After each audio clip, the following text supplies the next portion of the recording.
Today on Brilliance Business TV, we have Nicole Frith. Nicole is passionate about all things involving food and sustainability. Stay tuned.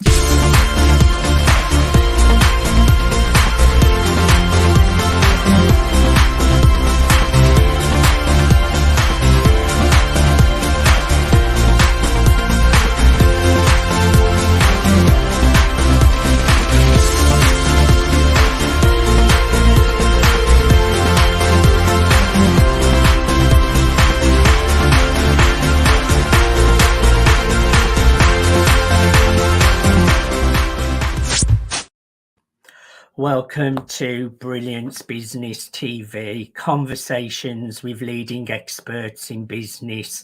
I am your host, Mark Stephen Pooler. We have a wonderful guest on the show today, Nicole Frith, passionate about food. Who doesn't love food? And a really clever businesswoman, a new podcast, and lots of things she's working on, a producer. So I'm really looking forward to a conversation with Nicole today. We are streaming live on Facebook, Twitter, Instagram, LinkedIn, YouTube. We're also on mspnewsglobal.com. We're also streaming through the E360 TV network under Fresh Takes, going out to Apple TV, Fire TV, Android, Roku, and many more. And we're also on Business Innovators Radio Network. I just want to make a shout out to our show sponsors, Dreamweaver, Artist Ranch. Let's bring in our incredible guest, Nicole Frith. Hey, Nicole, how are you? Hey, Mark. Lovely to talk to you. I'm really looking forward to a conversation with you today, Nicole. So tell us, where did this love and connection for food all start? Well, when I was a little child, I spent a lot of time with Mum in the kitchen, and particularly after she was making a batch of biscuits, because there was the very difficult task of licking the bowl afterwards. As you do. As we all do. So it started off there, and I spent a lot of time with her baking biscuits and those sorts of types of things. But it wasn't until about the age of 12 when I received a book for a birthday present. And I then proceeded to make every single recipe in the entire book. And one of which was bread. And I just fell in love with making bread. It was just such a beautiful sort of engaging thing, and just a real connection with the food and the kneading. And I just loved that. So from then on, I spent the next every Sunday, actually, every Sunday making bread for the family for the next sort of 3 or 4 years. But that was, I think, really, it was what instilled in me how beautiful it is to make your own produce. And I think that's where it all started. And actually, I have seen some of your beautiful cooking on Instagram. It's a shame you're in Australia, Nicole, because I would be asking you to send some of that over to me. Well, there's things that I can send over, so. Oh, well, let's do that then. Now, Nicole, you ended up in an international food business. Tell us a little bit about that. Yes, well, I ended up, I traveled the world and spent a lot of time overseas and in the UK and Ireland and France, and I ended up working for a French wine company back in Australia for a while. And I was working very closely with some internationally renowned chefs. So that was sort of like my reconnection to food as an adult. But it wasn't until then that I really wanted to actually buy my own business and be engaged in it. So I I bought a business back down in Tasmania. I was living in Melbourne at the time, and moved back to Tasmania after my escapades overseas. And my key focus really with that business was I was wanting to support and work with small scale, local, sustainable producers that were ethical and organic in their practices. I'd been eating personally organically for quite a few years before that, for my own health and well-being, but also for my ethical stance against the damage that commercial and industrialized food production has on the environment. And I really wanted to incorporate that into the ethos of my business. So that's when I ended up back in Tasmania and started working with some really beautiful, inspiring, amazing Tasmanians and Australians that were leading the way with the sustainable food movement. And I think that really made me realise I wanted to do more on a global scale and wanted to change the impact that industrialised food was having on our planet, which I think set me up on my project that I'm working on today.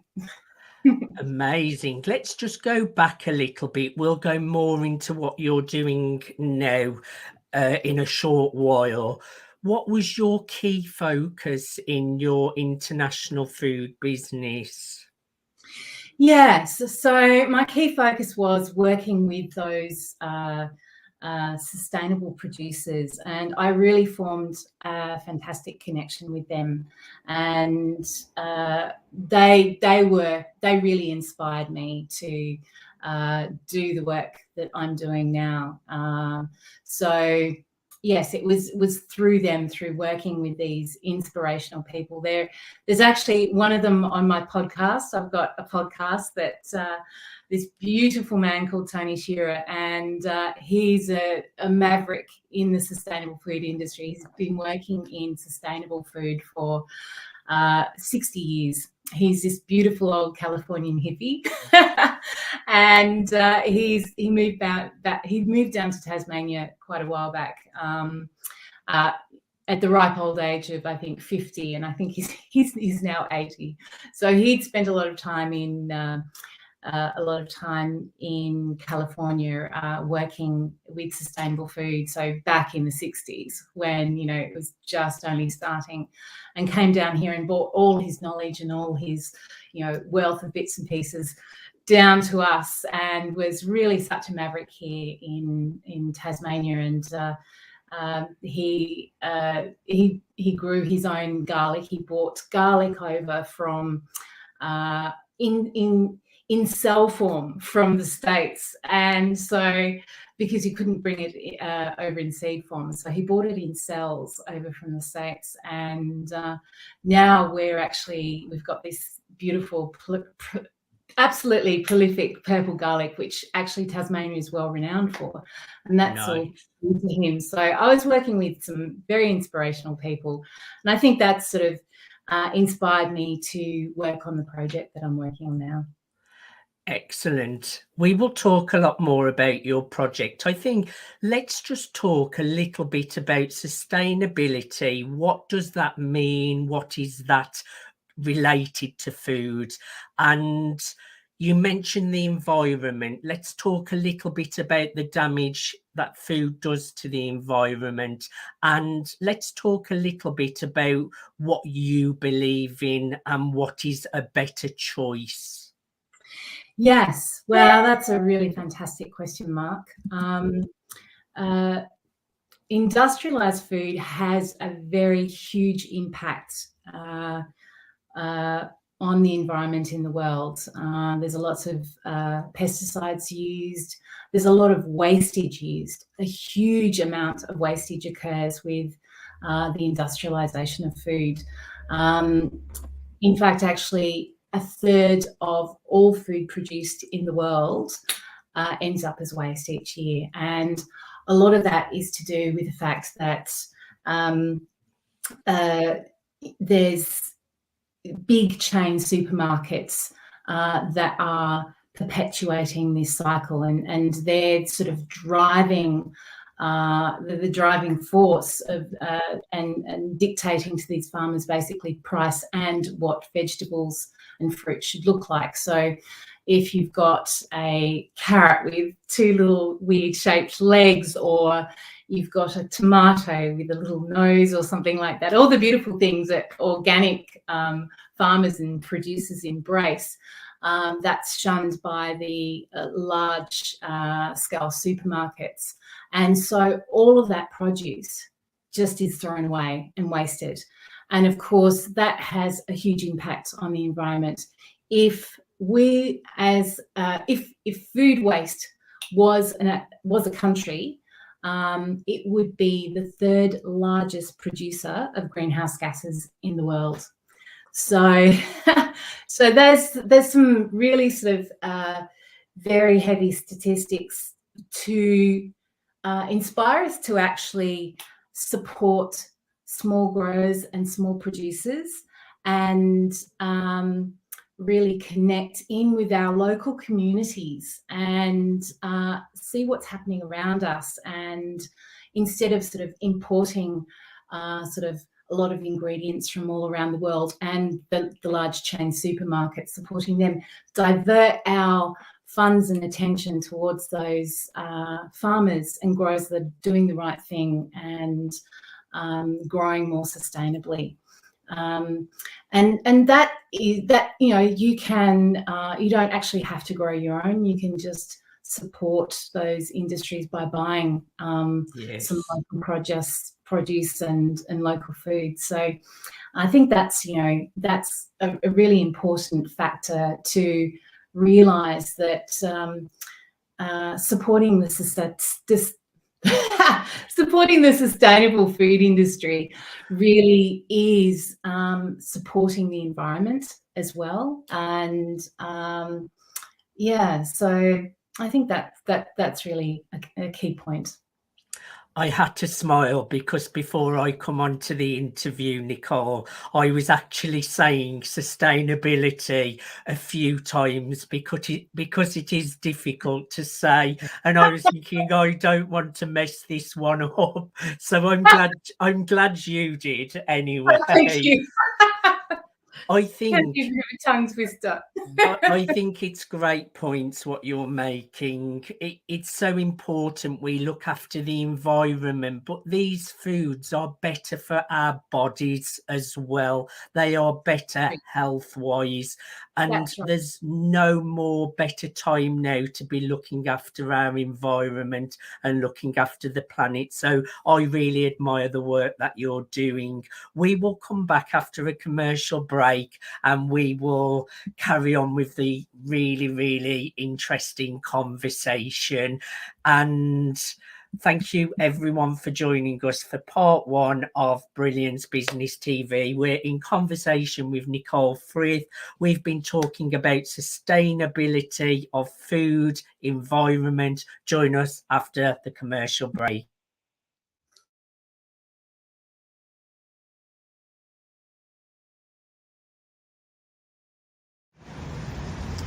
Hello, this is Stephen Buckner, and just wanted to tell you I support the Dreamweaver project. It's a great project where, you know, artists such as myself will be able to come together and basically collaborate and to have a retreat to feel accepted and welcome. And that's something that artists here and around the world could always benefit from. So I just want to say, please support the Dreamweaver project. I think it's for a great cause, and I salute all the independent artists out there and artists that are signed as well, and have a wonderful day.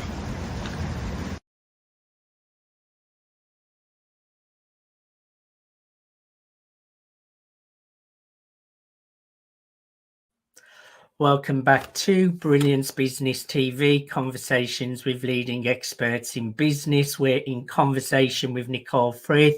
Welcome back, Nicole. Thanks, Mark. Tell us about your project and the motivation behind it all, Nicole. Well, I'm working on a TV series, a podcast series, and musings, which are regular tips and hacks on my website about food sustainability. So all of that encompassed, I'm aiming to inspire people to grow, harvest, and eat more sustainably. I'm really wanting people to reconnect with the process of growing their own food, because I think with that reconnection comes a real appreciation of food from its source. Yes.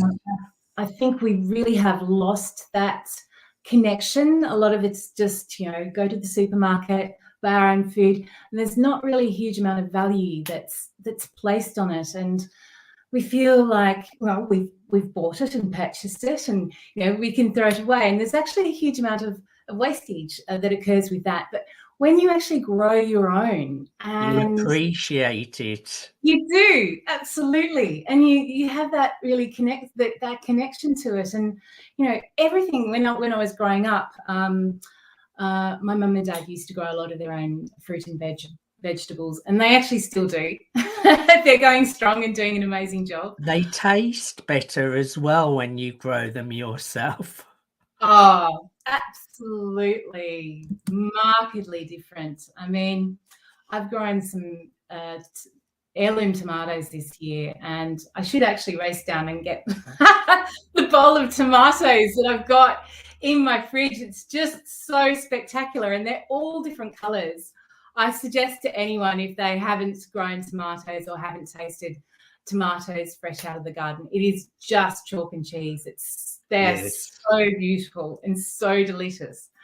So yes, it does taste better, and it also is more nutritious for you, because industrialized food has bred out the flavor, and it's bred out the taste, and it's bred out the nutrition.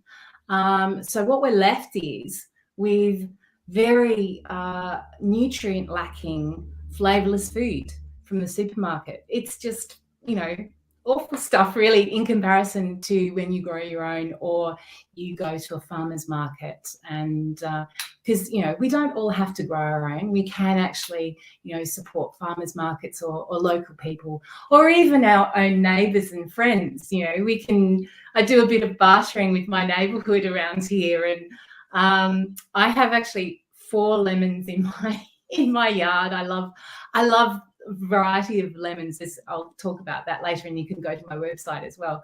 But none are as prolific as my next door neighbour.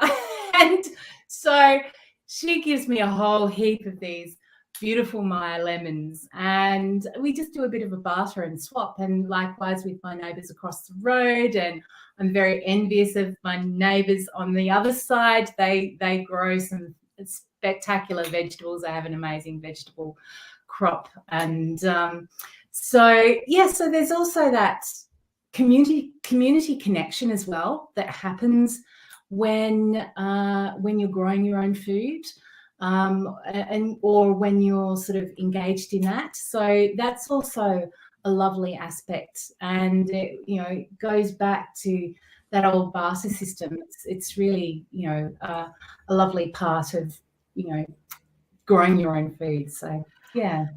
Nicole, tell us a little bit about the podcast and the television series. What's it called? What kind of topics are you discussing? Do you have guests on? Get us excited about your new project. Okay, well, with the podcast, it's called The Sustainable Foodie. It's me. And I'll be interviewing people from all walks of life. One person is Tony Shearer, which I spoke earlier on about. He's just such a legend and maverick on an international level with the sustainable food movement. But I'll also be interviewing people just from all walks of life, small people making a huge impact. And I'll be interviewing some international chefs. So Nice. it's just a mixture of people that can really inspire you from what they're doing in their own lives. So there'll be some fantastic recipes and bits and pieces on those podcasts as well when I'm interviewing the chefs, and tips from the lovely Tony Shearer, and some really interesting people that will give us some fantastic inspiration to our own backyards. It's very lifestyle, like bloggy lifestyle, all about sustainability in food. Sounds really fun to learn all about that, Nicole, and it's much needed as well. And your musing, tell us a little bit about that. My musings is actually based on my own personal experiences.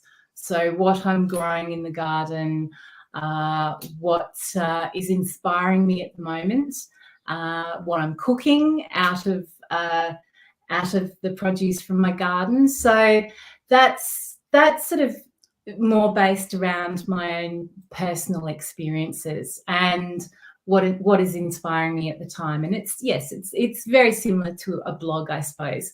So that's where I'll talk about my beautiful heirloom tomatoes, which are just amazing. There's so many different colours and varieties. I mean, who'd have thought, there is actually the colour red in tomatoes. I mean, because I've got green tomatoes, that all ripe, by the way, green tomatoes and yellow tomatoes and orange tomatoes, pink tomatoes, purple tomatoes, and they've all got such beautiful flavours.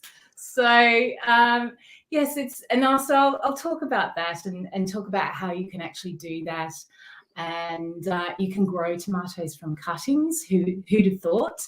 I mean, you can actually get a cutting from a tomato that you like. So that's all on there.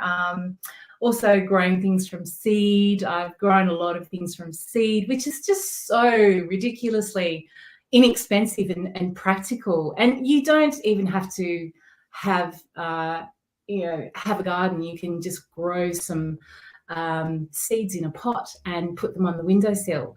I've actually grown this year some beautiful chamomile flowers on my windowsill, and I was actually I should go down there and pick some now to show you, but they are so beautiful. Like chamomile, I don't know, I've had lots of chamomile tea from store-bought chamomile tea, and it really tastes like dust. It's absolutely awful.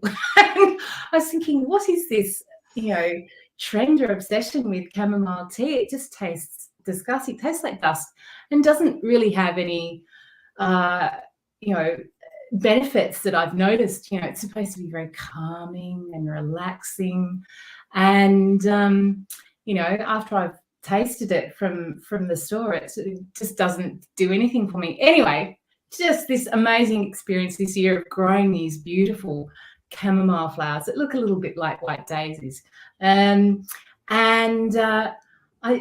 the first time I picked them and I made myself a tea, and it was just so beautiful. The flavour is like sort of this herbaceous green crisp apple.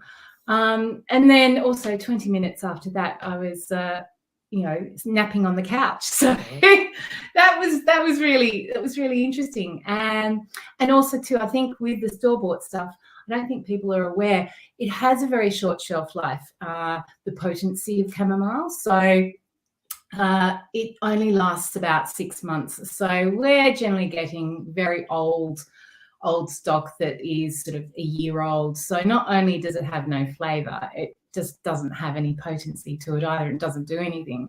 So growing these beautiful chamomile flowers and just putting those in tea was such a revelation for me. And that's just something simple that anyone can do. You don't even have any space. It's just such a lovely way to start.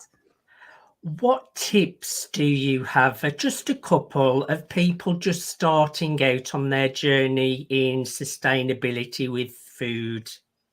Okay. Seeds, seeds, and seeds, and more seeds. I just really love growing things from seed because it's so fulfilling, and it's also so very affordable for everyone. And as I was saying before, with the chamomile flowers, you can actually, you don't even have to have soil. You can grow some herbs on your windowsill, which is such a lovely start. And also too with herbs, I mean, when we buy a packet from the supermarket or wherever we get them from, there's so much wastage, generally speaking. I know I'm I'm a culprit of doing that. I'll buy some herbs from a store and use a few when I'm doing cooking, but then they'll sit in my fridge, and a couple of weeks later I'll look in there and there's a sad, sorry mess of mushy herbs that I have to throw away. So just even starting with growing your own herbs on your kitchen bench is such a great start, I think.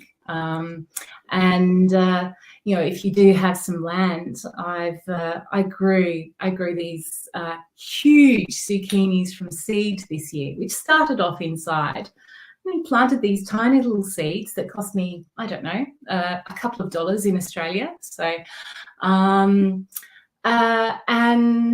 they ended up, I think I got, I don't know, about $200 or $300 worth of zucchini from these couple of little tiny seeds. And it was just so satisfying as well, growing these beautiful, huge. I mean, they do say that it is better to eat zucchinis when they're tiny and small. They're nuttier. But when you grow them yourself, I just didn't notice any difference, to be totally honest. I did try them when they were little, and then I thought, I'll let them get a bit bigger just for fun. And they ended up being about this big, and just the flavour remained. So I made up some beautiful bits and pieces this year, just, the last couple of weeks towards the end of summer, with my heirloom tomatoes and zucchini. And the favourite thing for my family at the moment is ratatouille, which is the tomatoes, the herbs from my garden, and these beautiful huge zucchinis.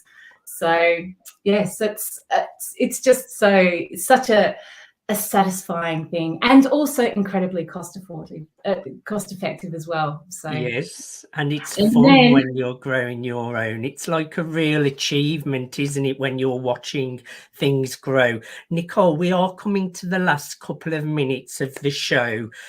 Now, yes. I know you have your podcast on your website, and your television show is coming, and also people can sign up to your musing. Tell us quickly a little bit about that. Well, I just love people to get on Nicole Frith at .com.au and sign up to my musings. It's very easy to do, so you'll just receive those in your inbox, and I'll just be doing that on a regular basis. That's one way to connect with me. Also, you can contact me directly. There's space there to do that as well. If you'd like to have a chat with me and ask me any questions, feel free to do that.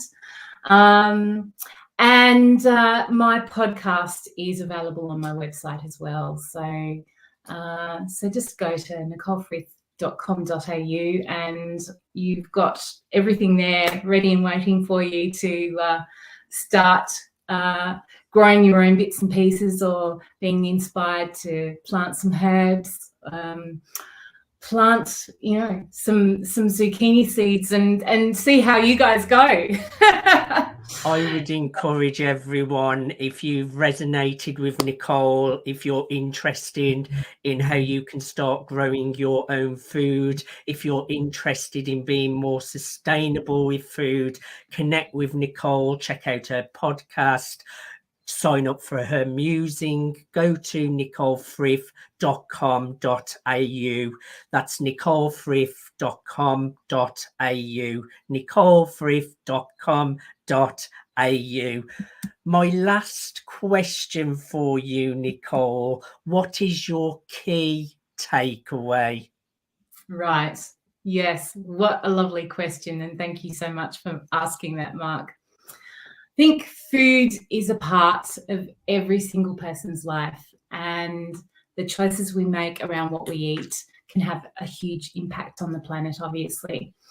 And I want to encourage, inspire, and educate people so that they can make more informed decisions and eat cleaner, greener, and more sustainably, not only for our own health, but for the health of the planet. That's a lovely way to close the show, looking after our beautiful planet Earth. Nicole, thank you for being my guest today. I've really enjoyed having a conversation with you. Likewise, Mark. Loved talking with you. Hopefully we'll do it again sometime. Oh, definitely. And we're doing some more media with your articles and things as well. Thank you, everyone, for watching Brilliance Business TV, conversations with leading experts in business. Today, we've been in conversation with Nicole Frith, and our conversation has all been around sustainability with food. Until next time, bye for now.